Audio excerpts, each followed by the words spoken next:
Hello isometric projection വരയ്ക്കുന്ന സമയത്ത് നമ്മളൊരു സ്കെയിൽ വരയ്ക്കും, ഐസോമെട്രിക് സ്കെയിൽ. അതെങ്ങനെയാണ് വരയ്ക്കുന്നത് എന്നുള്ളതാണ് ഞാനിവിടെ ഡെമോൺസ്ട്രേറ്റ് ചെയ്യാൻ പോകുന്നത്. നിങ്ങൾ ചെയ്യേണ്ടത്, നിങ്ങൾക്ക് ഏത് വാല്യൂന്റെ ആണോ ഐസോമെട്രിക് സ്കെയിൽ വേണ്ടത്.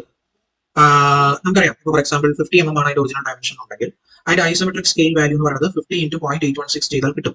പക്ഷേ ഐസോമെട്രിക് പ്രൊജക്ഷൻ വരയ്ക്കുന്ന സമയത്ത് നമ്മൾ ഈ സ്കെയിൽ സെപ്പറേറ്റ് ആയിട്ട് വരച്ച് കാണിച്ചിരിക്കണം. അപ്പൊ അത് വരയ്ക്കുന്നത് എങ്ങനെയാണെന്നാണ് ഡെമോൺസ്ട്രേറ്റ് ചെയ്യാൻ പോകുന്നത്. ഇപ്പോൾ 50 ഐസോമെട്രിക് സ്കെയിൽ എനിക്ക് വരയ്ക്കണമെന്നുണ്ടെങ്കിൽ ഹൊറിസോണ്ടൽ ആയിട്ട് ഞാനൊരു 50 മാർക്ക് ചെയ്യാം. ഇങ്ങനെ ഓക്കെ, ഹൊറിസോണ്ടൽ ആയിട്ട് 50 മാർക്ക് ചെയ്യുക. ഡയമെൻഷൻ ഞാൻ ഇവിടെ മാർക്ക് ചെയ്യണം 50.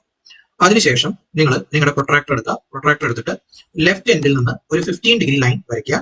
ഓക്കെ, അതേപോലെ റൈറ്റ് എൻഡിൽ നിന്ന് ഒരു 45 ലൈൻ വരയ്ക്കുക. ഇത് രണ്ടും മീറ്റ് ചെയ്യും ഒരു പോയിന്റിൽ. ആ പോയിന്റ് വെച്ചുകൊണ്ട് നമുക്കൊരു ട്രയാങ്കിൾ കൺസ്ട്രക്ട് ചെയ്യാം. ഇതാണ് ഐസോമെട്രിക് സ്കെയിൽ എന്ന് പറയുന്നത്. ഓക്കെ, ഈ ലൈൻസ് ഞാൻ പറഞ്ഞു കഴിഞ്ഞാൽ ഈ ഒരു ട്രയാങ്കിൾ ആണ് ഐസോമെട്രിക് സ്കെയിൽ എന്ന് പറയുന്നത്.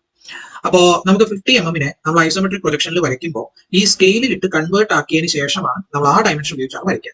ഓക്കെ, ഈ ഐസോമെട്രിക് പ്രൊജക്ഷനിൽ നമ്മൾ യൂസ് ചെയ്യേണ്ട ഡയമെൻഷൻ ഏതാണെന്ന് ചോദിച്ചു കഴിഞ്ഞാൽ ഈ സൈഡിലെ ഈ ഡയമെൻഷൻ ആണ് യൂസ് ചെയ്യുന്നത്. ഓക്കെ, അപ്പൊ ഐസോമെട്രിക് പ്രൊജക്ഷനിൽ നമ്മൾ 50 41 ആയിട്ടായിരിക്കും വരയ്ക്കുക.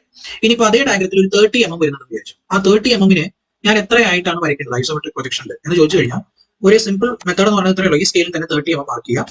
30 ഞാൻ മാർക്ക് ചെയ്തു. ഓക്കെ, 30 മാർക്ക് ചെയ്തതിന് ശേഷം 30 കിട്ടി. ഈ 30 എന്ന് പറയുന്ന ഈ പോയിന്റിലും ഒരു 45 ലൈൻ അങ്ങോട്ട് വരയ്ക്കുക. അതായത് ഈ ലൈനിന് പാരലൽ ആയിട്ട് ഒരു ലൈൻ കൂടെ വരയ്ക്കും. ഓക്കെ, സോ ഞാനൊരു പാരലൽ ലൈൻ വരയ്ക്കാനായിട്ട് 45 ലൈൻ വരയ്ക്കാൻ ഇവിടെ കേട്ടോ. ഒരു പാരലൽ ലൈൻ എനിക്ക് കിട്ടി.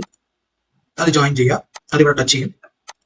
ഓക്കെ, സോ ഈ രണ്ട് ലൈൻസും പാരലൽ ആയിരിക്കണം. അതിന് വേണ്ടിയിട്ടാണ് ഞാൻ 45 എടുത്ത് വരച്ചത്. ഓക്കെ, ഈ രണ്ട് ലൈൻസും പാരലൽ ആയിരിക്കണം. അപ്പൊ ഈ ഡയമെൻഷൻ, അതായത് ഈ പോയിന്റ് കിട്ടിയില്ലേ, ആ പോയിന്റ് വരെയുള്ള ലെങ്ത് ആയിരിക്കും എന്റെ ഐസോമെട്രിക് പ്രൊജക്ഷനിലെ 30 വാല്യൂ. 30 ആണെങ്കിൽ അതിന് 24 ആയിട്ട് വരയ്ക്കണം. ഇങ്ങനെ നിങ്ങൾ ഐസോമെട്രിക് സ്കെയിലിൽ നിന്ന് വേണം നിങ്ങൾ കണ്ടുപിടിക്കാൻ with which dimension I have to draw isometric projection. Okay, ഇതാണ് ഐസോമെട്രിക് സ്കെയിൽ വരയ്ക്കേണ്ട